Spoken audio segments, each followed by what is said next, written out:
সংগঠন করবেন এই চাঁদার জন্য সংগঠন করবেন? পৃথিবীতে প্রত্যেকটা সংগঠন চলে চাঁদা দিয়ে। না, হাদিয়া দিয়া হাদিয়া। না না, বিএনপি তো নিজস্ব ইনকাম নাই। অবৈধ চাঁদারা বন্ধ করব। বাংলাদেশে অন্য সময় যে নির্বাচনগুলো হয়েছে সেই নির্বাচনগুলোতে আমরা অন্তপক্ষে মনোনয়নপত্র দাখিল এবং সেটাকে যাচাই বাছাইয়ের পর্বে আমরা মানুষের মধ্যে যে আগ্রহ দেখেছি, এবারে সেই আগ্রহটা একেবারে কম। এই কম কেন?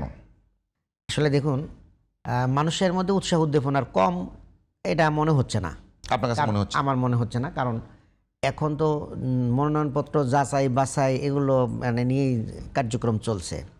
শিডিউল ঘোষণার পর থেকেই মনোনয়নপত্র সংগ্রহ করা, সেগুলোকে কম্পাইল করা, জমা দেওয়ার প্রস্তুতি, এটা একটা সময় লেগেছে, কিন্তু এটা যৌক্তিক সময় দিয়েছে নির্বাচন কমিশন। আচ্ছা, তো এগুলো এখন আজকে আগামীকালের মধ্যে এটা শেষ হয়ে যাবে। এরপরে তারা ফরমালি কার্যক্রম আগাবে এবং 20 তারিখের পরেই দেখবেন যে নির্বাচন খুব জমে উঠবে ইনশাআল্লাহ। স্ট্রবেরি সুপার ডটেড ও ক্লাসিক ভ্যারিয়েন্টে সেন্সেশন জাগুক শিহরণ। আপনার কাছে কি মনে হয় যে এই 20 তারিখের পর থেকে 12 তারিখ এই সময়টার মধ্যে জাতীয় নির্বাচন জমে ওঠার সুযোগ আছে? মানে অবশ্যই উঠতে হবে। মানুষের মধ্যে যে ভোট দেওয়ার যে মানে আকাঙ্ক্ষা, 15 বছর ভোট দিতে পারে নাই যারা নতুন ভোটার, এর মধ্যে দিতে পারে না যারা পুরাতন ভোটার, তারাও 1-2 বার দিছে। মানে এর একটা কিন্তু হেলাল ভাই, একেবারে মানে আপনি যে বলছেন মানুষের মধ্যে ভোট দেওয়ার যে আকাঙ্ক্ষা, সেটা তো মানে সেটা কি দেখে আপনারা পরিমাপ করছেন, নাকি নিজেদের মতো মন্তব্য করছেন? না, আমরা তো মনে করেন শিডিউল ঘোষণার আগে বিভিন্ন জায়গায় আমরা সভা সমাবেশ করেছি, মিছিল মিটিং করেছি, উঠান বৈঠক করেছি। সেখানে মানুষের মানে সাড়া পেয়েছি, তারা ব্যাপক মানে উৎসাহ দেখাইছেন। এগুলো থেকে মনে হয় যে তারা ভোট দিবে। মানে আপনার কানে কি এরকম কিছু আসে, মানে নির্বাচন নিয়ে শঙ্কা?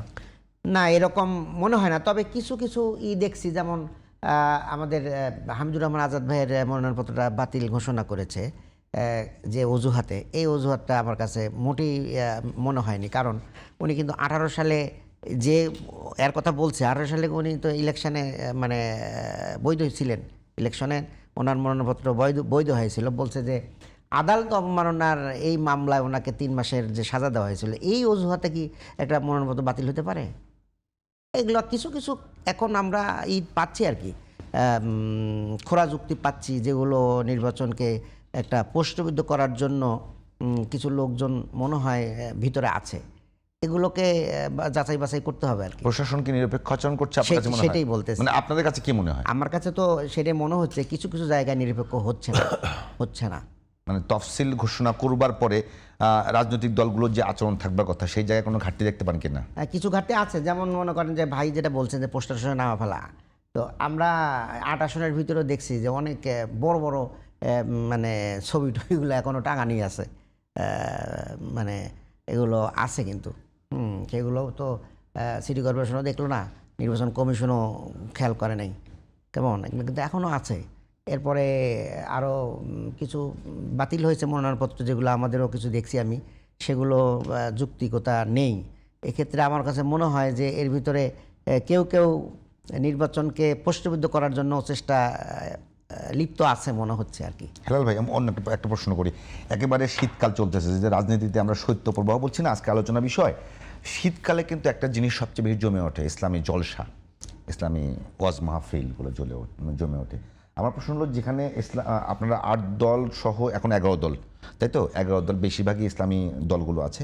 বেশিরভাগ ইসলামী বক্তা যারা আছেন তারা বেশিরভাগই কিন্তু এই 8 দলের মধ্যেই, বেশিরভাগই, 2-1 ছাড়া।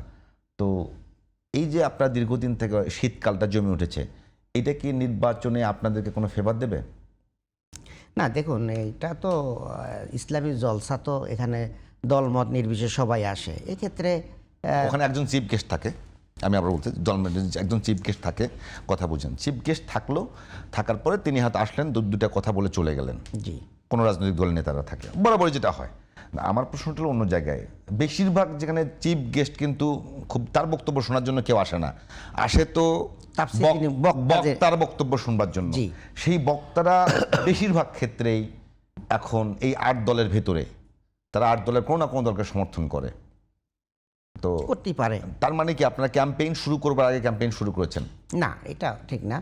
দেখুন, নির্বাচন কমিশন কিন্তু তারা আরপিওতে লিখে দিছে যে কোনো ধর্মীয় মানে ইমেজকে কাজে লাগিয়ে ভোট চাওয়া যাবে না, ঠিক আছে? এটা যদি কেউ করে তাহলে তো মানে নির্বাচন আচরণবিধিতে এটা আচরণবিধি লঙ্ঘন হবে। কেউ যদি ইসলামী জলসায় আপনার ধর্মীয় অনুভূতিকে কাজে লাগিয়ে ভোট চায় তাহলে কিন্তু এটা আচরণবিধি লঙ্ঘন হবে। না, সেটা তিলের খাজা দেখেছেন কখনো? তিলের খাজা, হ্যাঁ, তিলের খাজা, তিলের খাজা, ভিতরে কিন্তু চিনি, আচ্ছা উপরে একটু প্রলেপ দেওয়া তিলের, আচ্ছা। নাম কিন্তু তিলের খাজা হয়ে যায়। না ঠিক আছে, যিনি বলবেন তিনি সেগুলো সামলাবেন, হ্যাঁ? বা মানে যারা এর সাথে আয়োজনের সাথে জড়িত থাকবে তারা সামলাবেন। তবে আমার মনে হয় না যে ধর্মীয় জালসা থেকে রাজনীতি করার জামাতে মানে প্রয়োজন হবে না। না না, আমি প্রয়োজন হবে না, আমি বলছি যে তাহলে জামাতে ইসলাম সহ যে আপনারা যে দলগুলো আছেন, আসলে আপনাদের এইবার নির্বাচনে আপনাদের মূল মানুষের কাছে মেসেজটা কি? সেটা জনকল্যাণ নাকি ধর্ম? জনকল্যাণ। আমরা তো বলছি না, ধর্ম কেন ব্যবহার করব আমরা? ধর্ম ব্যবহার করে আমরা কোনোদিনও কাজ করি না না, আমি ব্যবহারের এরপরে হলো আপনি প্রশ্ন বুঝতে ভুল করছেন। আমাদের এবারে কিন্তু আমাদের টার্গেট একটাই, বলছি আমরা যে আমরা দুর্নীতিমুক্ত বাংলাদেশ গড়ব, ঠিক আছে? আমরা চাঁদাবাজ মুক্ত বাংলাদেশ গড়ব। এখানে কোনো ধর্মীয় কোনো বিষয় আমরা আনিনি। বাংলাদেশ জামাত ইসলামী যদি জনগণের ভোটে আল্লাহর রহমতে ক্ষমতায় আসে তাহলে আমরা দুর্নীতিমুক্ত চাঁদাবাজ মুক্ত বাংলাদেশ। চাঁদাবাজ কোনটাকে, মানে চাঁদা কোনটাকে বলছেন? চাঁদা আপনি বোঝেন না? বাংলাদেশে না, একটু বসবাস ব্যাখ্যা করেন দেন। আমি বুঝতে, আপনি শুনতে, চাঁদা কোনটাকে বলছেন? আপনি বাংলাদেশের প্রত্যেকটা মানুষ জানে যে যারা এই যে বিভিন্ন ব্যবসা বাণিজ্য যারা করতেছে আর কি, তারা বিভিন্ন সময় তাদেরকে চাঁদা দিয়ে ব্যবসা করতে হচ্ছে, বা কোনো একটা কাজ করতে গেলে চাঁদা দিয়ে করতে হচ্ছে। তা আমরা চাইবো যে চাঁদাবাজির বিরুদ্ধে, চাঁদাবাজির মানে বিরুদ্ধে সেটা কি কোনো মানে দলগত চাঁদাবাজি না ব্যক্তি চাঁদাবাজি? কোনো ধরনের চাঁদাবাজি থাকবে না। এবং আমরা আমাদের অ্যালায়েন্স যাদের সাথে হয়েছে তাহলে সংগঠনগুলো চলবে কি দিয়ে? সংগঠন চলবে। সংগঠন কি আপনি কি মানে সংগঠন করবেন এই চাঁদার জন্য সংগঠন করবেন? পৃথিবীতে প্রত্যেকটা সংগঠন চলে চাঁদা দিয়ে। না, হাদিয়া না না ভাই, আমি এটা বোঝার জন্য সঠিক নয়। না দিবেন। এটা সঠিক নয়। পৃথিবীতে প্রত্যেকটা, আমি আবার বলতেছি, পৃথিবীতে প্রত্যেকটা সংগঠন চলে ডোনেশন দিয়ে। আমি আবার বলতেছি এটা সঠিক। ডোনেশন তারা কালেক্ট করে। পৃথিবী কোনো দলের, আমি আবার বলতেছি, সেটা আপনি আমেরিকার রাজনৈতিক দল বলেন, ডেমোক্রেট বলেন, রিপাবলিক বলেন, বাংলাদেশ কংগ্রেস বলেন, বিজেপি বলেন, বাংলাদেশের বিএনপি বলেন, জামাত বলেন, আমি সংগঠনের নিজস্ব কোনো ইনকাম আমি থাকে না। জামাতের কথা বলি, আমি অন্য দলের কথা বলতে পারবো না। আমরা আমাদের দলের একটা আদর্শ আছে, আপনারা যে আমরা আমাদের আয়ের একটা অংশ আমরা চাঁদা দেন, দলকে আমরা ডোনেট করি। ওটা কি বলে? ইয়েস, হ্যাঁ, আমরা বাংলা কি বলে এটাকে? আমরা আমাদের বলি, আমরা ইয়ানত বলি। ওটা আরবিতে, বাংলা কি বলে এটাকে? আমরা এটাকে ডোনেশন বলি আমাদের দলের। বাংলায় কি বলে? হ্যাঁ, বাংলায় কি বলে? না বাংলায় আমরা বাংলায় কি হয়? না ভাই, আমি আবারও বলতেছি, আমি জামাত ইসলামকে, আমি জামাত ইসলামকে আমার পক্ষ থেকে 100 টাকা দিই। আমি টাকা দিলাম, হ্যাঁ 100 টাকা দিলাম। এটা কি? এটা আমার যে আয়টা হলো, এই আয়ের একটা অংশ আমি আমি তো আয় থেকেই দিব। Okay. আমি আয় থেকেই দিব। আপনি এটাকে চাঁদা বলতেছেন, এই চাঁদা তো এই চাঁদা না তো।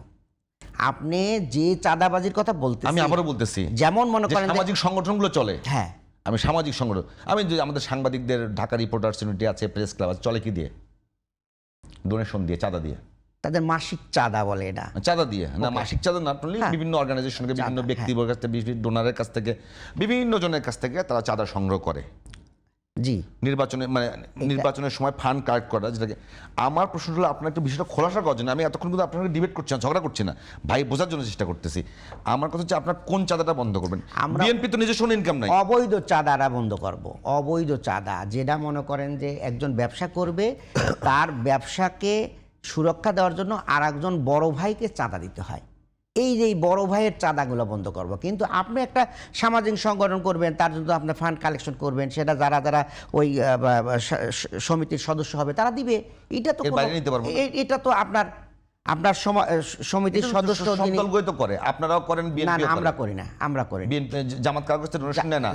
জামাতের যারা জামাতকে ওন করে, তারা যদি মনে করেন যে জামাতের এই কাজের জন্য আমি টাকাটা দিলাম, সাপোজ মনে করেন যে একটা ভালো কাজের জন্য তারা বললো যে আপনারা একটা অ্যাম্বুলেন্স কিনতেছেন, ঠিক আছে, আমি অ্যাম্বুলেন্সটা কিনে দিলাম, এটা ডোনেট।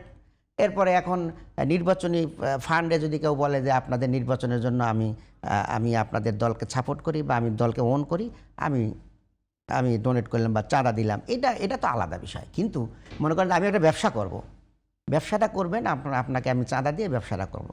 বা আমি একটা মানে পাইছি, মনে করেন যে একটা কন্ট্রাক্টারি পাইছি, এই কন্ট্রাক্টারিটা যদি আমাকে সাস্টেইন করতে হয় তাহলে বড় ভাইকে দিয়ে তারপর আমাকে এই কাজটা করতে হবে। এই যে অবৈধ কাজগুলো এগুলো বন্ধ করতে হবে, কারণ ওই কাজটা করতে গিয়ে তো উনি এই ফান্ড থেকে টাকা করতে গাইনে দিবে, উনি ওনার যে কন্ট্রাক্টের যে টাকাটা আছে এখান থেকেই তো বড় ভাইকে দিতে হবে বা কাউকে দিতে হবে, দিয়ে তারপর তাহলে এই ফান্ডটা কমে গেল, তাহলে আপনার দেশের কি কাজ করবেন আপনি?